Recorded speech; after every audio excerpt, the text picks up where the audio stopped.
నువ్వు బట్టలు మార్చుకుంటావా వల్లి? కాసేపు ఆగి మార్చుకుంటానమ్మా, నీరసంగా ఉంది. అంత నీరసంగా ఉందన్నప్పుడు డిశ్చార్జ్ అవ్వకుండా ఉండాల్సింది. నీరసం తగ్గే వరకు ఉండాల్సిందమ్మా. అక్కడ పడుకున్నా ఇక్కడ పడుకున్నా ఒకటే అవుతుంది కదమ్మా. అక్కడ పడుకుంటే రోజు రోజుకి బిల్లు పెరుగుతుంది. అదే ఇక్కడైతే ఖర్చే ఉండదు. ఖర్చు అవుతుందని లేచి నిలబడ్డానికి కూడా ఓపిక లేకుండా ఎందుకు నువ్వు ఇలా చేస్తున్నావు? కాసేపు నేను పడుకున్నానంటే నీరసం పూర్తిగా తగ్గిపోతుంది. వెళ్ళి టీ తీసుకురామ్మా. బాబు, నేను వెళ్ళి టీ తెస్తాను. అయ్యో వద్దమ్మా, ఆసుపత్రి నుంచి ఇప్పుడే కదా వచ్చారు, విశ్రాంతి తీసుకోండి.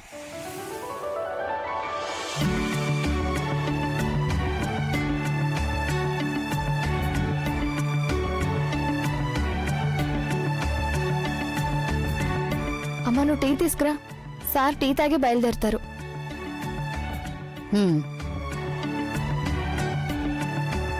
2 రోజుల నుండి నేను మీతో ఒక విషయం గురించి మాట్లాడాలని అనుకుంటున్నాను. ఏవో కారణాల వల్ల మాట్లాడడం కుదరలేదు. మీరు దేని గురించి మాట్లాడాలనుకుంటున్నారో అది నాకు అర్థం కావట్లేదు. ఇప్పుడు చెప్పండి, పర్లేదు. నేను చెప్పాలనుకున్నది దేని గురించో కాదు. సార్, మీరు ఇక్కడున్నారా? బయట కారు కనిపించింది, మీరు ఎక్కడున్నారా అనుకున్నాను. ఎక్కడికి వెళ్ళారా అని నేను ఆలోచిస్తున్నాను. ఈ ఫ్రూట్స్ కారులో ఉండిపోయాయి. ఓ, అవి తీసుకొని వచ్చాను. ఆహా.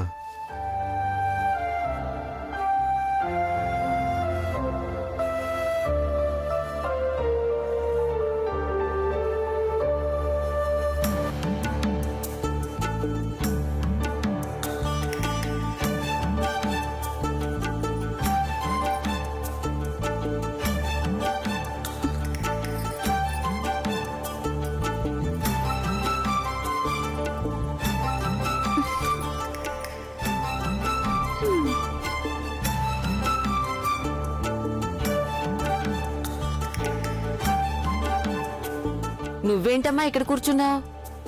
దేవా బావ ఉదయం అనగా వెళ్లారు, ఇంతవరకు రాలేదు. దానికి నువ్వెందుకు ఎదురు చూస్తూ కూర్చోవడం? తను వస్తాడులే. నేను చాలాసార్లు చేశాను, ఫోన్ తీయడం లేదు. దేవా బాబు విషయం గురించి నువ్వెందుకు కంగారు పడుతున్నావు? తను వస్తాడు, వెళ్తాడు, ఏమైనా చేస్తాడు. దాని గురించి నీకెందుకు? తన కోసం ఎదురు చూడాల్సిన అవసరమేముంది? నువ్వేమవుతావని? ఒక్కసారి నువ్వు కూడా దేవాబావ కోసం చూస్తుంటావు కదా, మరి దేవాబావ నీకు మాత్రం ఏమవుతారు? నేనా? ఇదిగో ఈ చేతులతో తనని పెంచి పెద్ద చేశాను. అందుకే నేను తన కోసం ఎదురు చూస్తాను. నీకెదురు చూడాల్సిన అవసరం ఏముంది? అది నా ఇష్టం కాబట్టి. నేనెదురు చూస్తే మధ్యలో ఆయనకేంటి నష్టం? నీకెదురు చూడాలనిపిస్తే నువ్వు కూడా ఇక్కడే కూర్చో, లేకపోతే పో.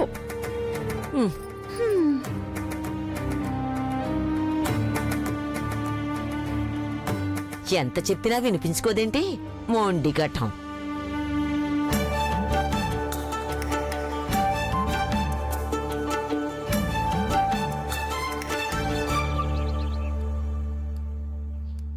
నేనొస్తాను. ఏమైనా అవసరం ఉందంటే మా చిన్నాకి చెప్పి పంపించండి, నేను వెంటనే వస్తాను. మేము ఈ ఊరు ఎప్పుడైతే చేరామో అప్పటి నుంచి మీరు మాకు ప్రతి విషయంలోనూ సహాయం చేస్తూనే ఉన్నారు సార్. మాకు సహాయం చేయడానికి మీరు ఇక్కడ ఉండడం అనేది ఏ జన్మలోనో మా పుణ్యం అయి ఉంటుంది. మీరే గనక లేకపోతే మా అమ్మాయి నా పుణ్యకోటి ఏం చేసేవాడో ఏమో. మీరు చేసిన ఈ సహాయానికి మేము ఎన్ని జన్మ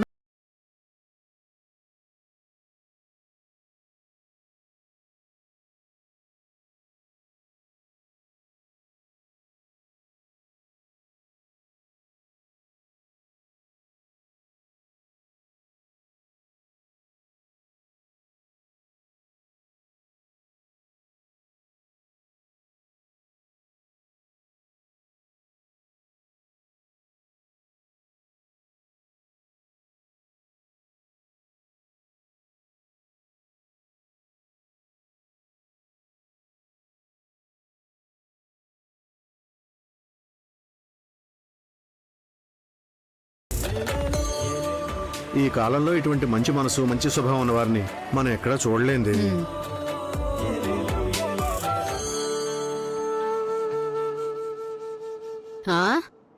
నువ్వేంటి ఇక్కడ నిలబడున్నావు? నీరసంగా ఉంది, కాసేపు పడుకుంటానమ్మని చెప్పావు. నీరసం తగ్గింది.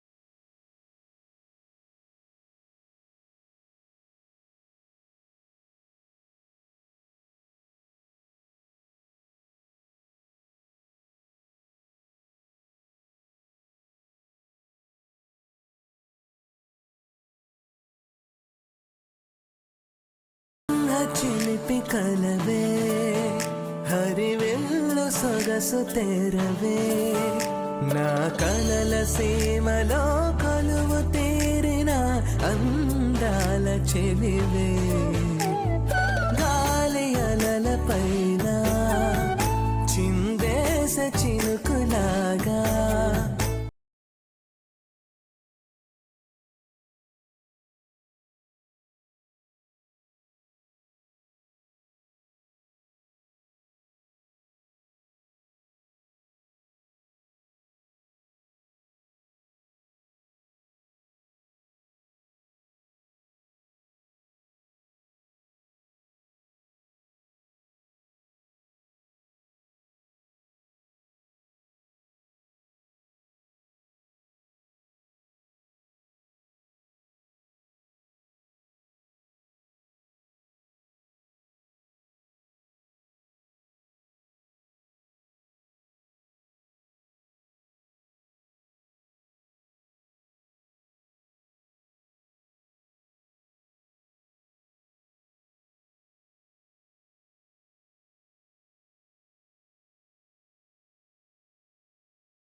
తెలియగానే దేవా బావగారు వెనక వైపు నుండి పారిపోయారు.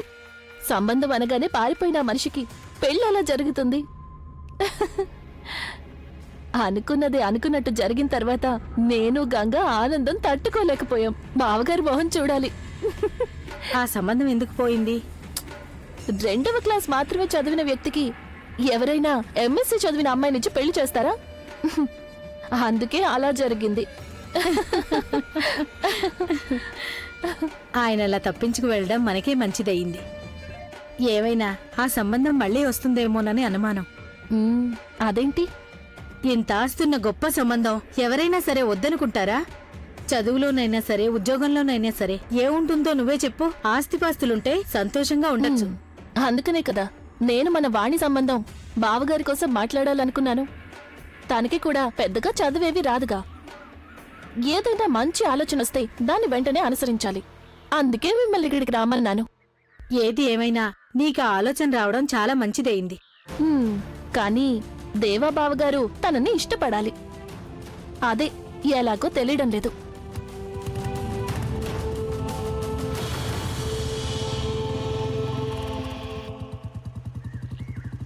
దేవాబాబు పొద్దున్నే ఎక్కడికి వెళ్తున్నాడు? కష్టపడి పనిచేసే మనిషి కదా. ఉదయాన్నే తోటకు వెళ్లి అన్ని పనులు ఆయన చూసుకుంటారు. అన్ని పనులు ఆయనే దగ్గరుండి చూసుకుంటారా? ఆయన పనులు ఆయనే దగ్గరుండి చూసుకుంటారు. కానీ లెక్కలు చూసుకునే విషయం మాత్రం మామయ్య నాకు అప్పగించారు. దేవాబాబు గారికి చదవడం రాయడం రాదు కదా, అందుకే ఆ పని నేను చూసుకుంటాను. అంటే దేవాబాబుకి చదవడం రాయడం రాకపోవడం వల్ల వీరభద్ర గారి పొలాలు ఆస్తులు అన్నీ అర్చన చేతిలో ఉన్నాయని అర్థం అన్నమాట. ఏమైందమ్మా వాణి? చెప్పు వాణి. నేను పిలుస్తున్నా వినకుండా బావ బయటికి వెళ్ళిపోయారు. ఓ అందుకా అలక? బావకు నేనంటే అస్సలు ఇష్టం లేదు. అందుకే కదా నేను పిలుస్తున్నా తిరిగి చూడకుండా వెళ్ళిపోయారు. నువ్వు ముందు ఇలా అలగడం కోపడ్డం మానుకోవాలి. మగవాళ్ళకిప్పుడు ఇటువంటి స్వభావం అస్సలు నచ్చదు. ముందు నువ్వు బావగారి ఇష్టాలేమున్నాయో అవి తెలుసుకుని అవన్నీ చెయ్యాలి. ఉండే కొద్దికి దేవాబాబుకి నీ మీద కొంచెం కొంచెం ప్రేమ పెరుగుతుంది. నువ్వేమీ కంగారు పడక్కర్లేదు. దేవాబాబు అవసరాలేంటో తెలుసుకుని దానికి తగ్గట్టుగా నడుచుకో. అప్పుడు నెమ్మదిగా దేవా నిన్నిష్టపడతాడు. నువ్విక్కడ సంతోషంగా ఉండాలనే కదా మేమందరం ఎంతో కష్టపడుతున్నాం. నువ్వు వెళ్ళమ్మా.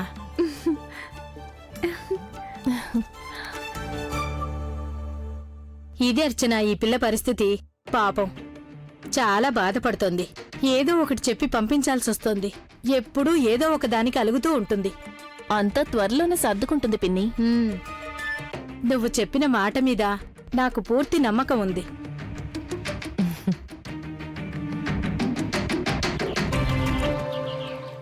నిజం చెప్తున్నాను.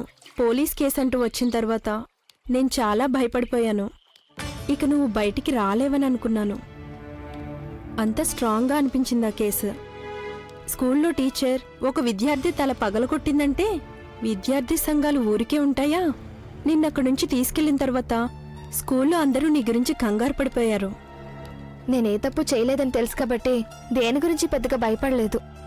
అందరూ నేను తప్పు చేసినట్టు మాట్లాడితే బాధ అనిపించింది, అంతే. ఏదేమైనా అభి నిజం చెప్పి కేసు వాపస్ తీసుకోపోతే నీ ఉద్యోగం పోయిండేది కదా. మణికంఠ, సదానంద జరిగిందని స్వయంగా చూశారు కాబట్టి నువ్వు బతికిపోయావు. వాళ్ళు పోలీసుల ముందు నిజం చెప్పారు కాబట్టి అభి వాళ్ళ నాన్న ఊరుకున్నారు. ఆ మనిషి పుణ్యకోటి దగ్గర లారీ డ్రైవర్గా పనిచేస్తున్నాడు. యజమానికి జరిగిన అవమానానికి పగ తీర్చుకోవడం కోసం ఆ వ్యక్తి ఈ ఘటనను పెద్దది చేశాడు. కానీ బ్రతికిపోయాం. పోలీసులు నన్ను తీసుకెళ్లేందుకు కూడా నేనేం భయపడలేదు.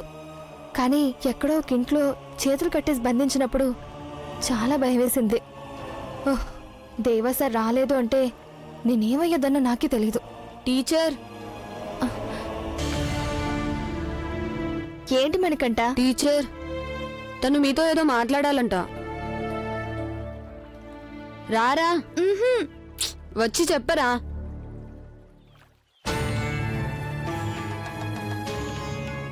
నిన్నే పిలిచేది. ఇలారా పిలుస్తున్నారుగా, వెళ్ళు. అభి, ఇలారా.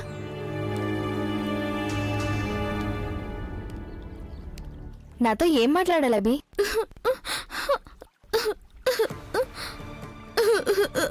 అసలు నీకేమైంది అభి?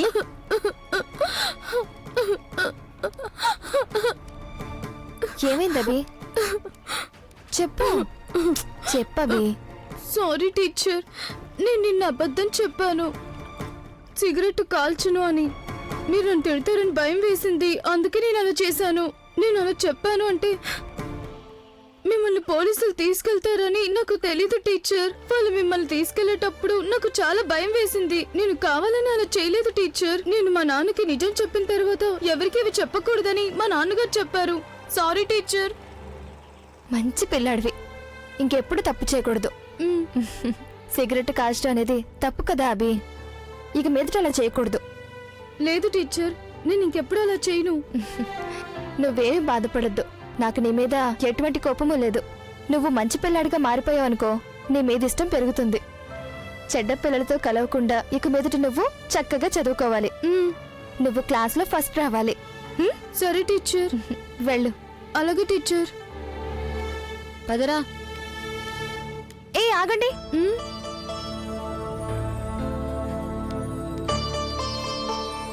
తీసుకో అభి.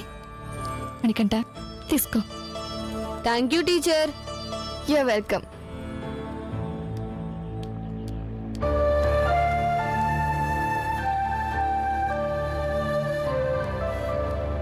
పద, వెళ్దాం పద.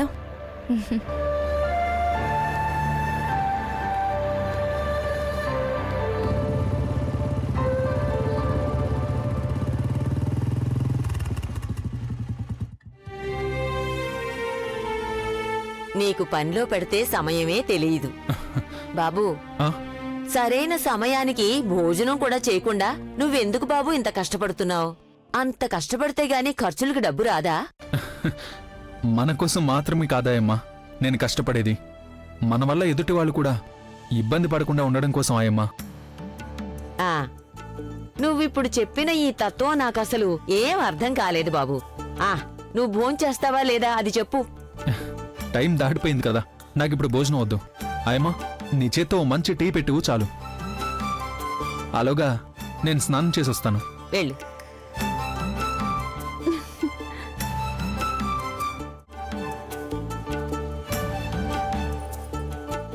నువ్వేంటిక్కడ?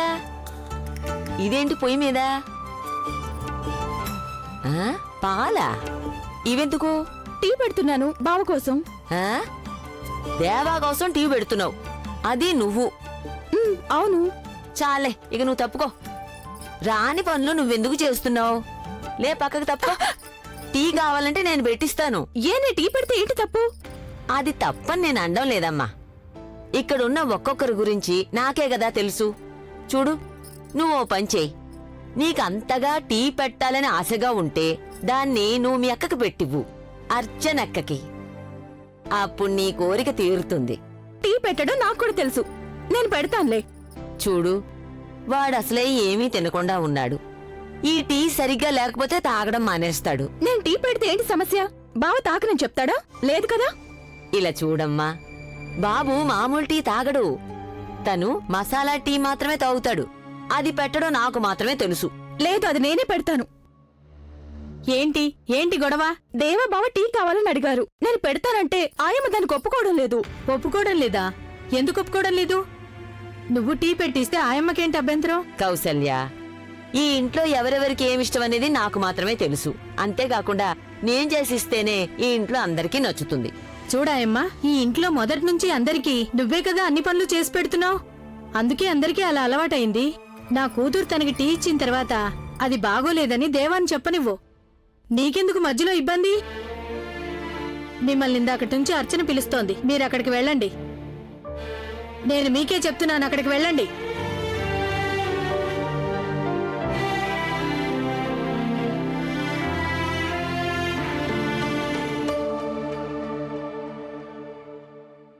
నువ్వు టీ పెట్టి దేవాబాబుకిచ్చిరామ్మా. ఈ ఆయమ్మ సంగతి నేను చూసుకుంటానులే.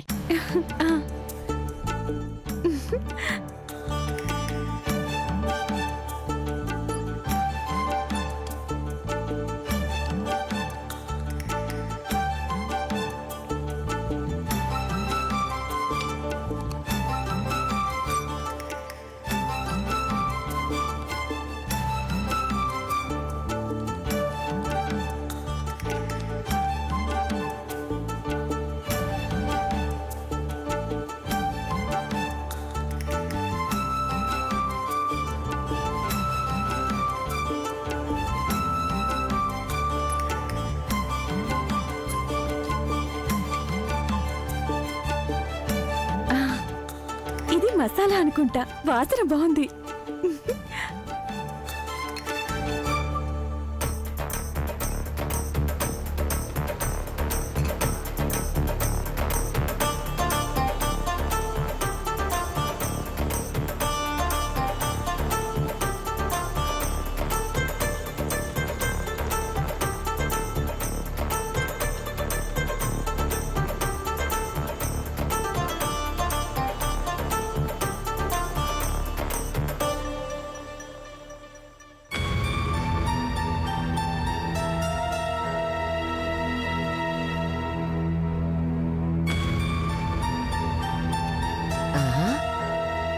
ఇదేంటి కూరల్లో వేసే మసాలా తీసింది?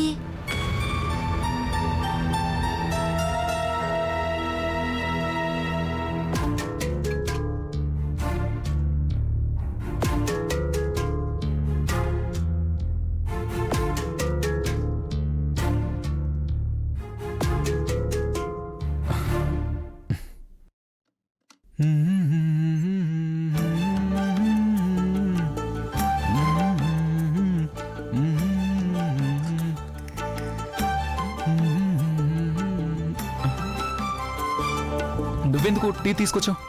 ఆయమ్మ ఎక్కడా? ఆయమ్మ అక్కడ పనిలో ఉంది. ఎవరు తీసుకొస్తే ఏంటి? టీ తాగండి ముందు. టీ అక్కడ పెట్టి నేను తర్వాత తాగుతాను. వేడి చల్లారిపోతుంది, తాగండి బావా. తాగుతానని చెప్పాను కదా. తాగిన తర్వాత ఇక్కడి నుండి వెళ్తాను.